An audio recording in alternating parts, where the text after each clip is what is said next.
கட்டுகின்ற அத்தனை கட்டிடத்துக்கும் பெயர் அவங்க அப்பா கலைஞர் கருணாநிதியினுடைய பெயர் தான். கட்டுற கட்டடத்துக்கெல்லாம் கருணாநிதி அவர்களுடைய பெயர்.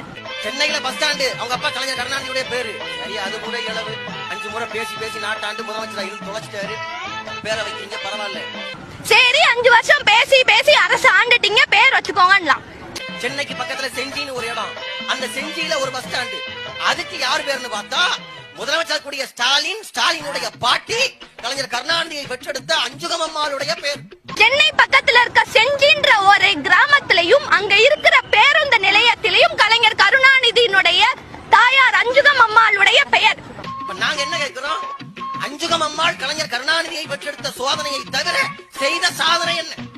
இப்ப நான் என்ன கேக்குறேன்னா, அஞ்சுகம் அம்மாள் கலைஞர் கருணாநிதியை பெற்றெடுத்த சோதனையை தவிர செய்த சாதனை என்ன என்பதுதான் என்னுடைய கேள்வியாக உள்ளது. நாளை ஒருவேளை ஸ்டாலினுக்கு பின்பாக உதயநிதி ஸ்டாலின் முதலமைச்சராக வந்தால், வரப்போறது இல்ல, வந்தால் உங்களைப் போலவே உதயநிதி ஸ்டாலினும் தன்னுடைய பாட்டி பெயரை பஸ் ஸ்டாண்டுக்கு வைப்பதாக முடிவெடுத்தால், எந்த பாட்டியினுடைய பெயரை பஸ் ஸ்டாண்டுக்கு வைப்பது? எந்த பாட்டி பேரை வைக்கிறது? எத்தனை பாட்டி பேரை வைக்கிறது?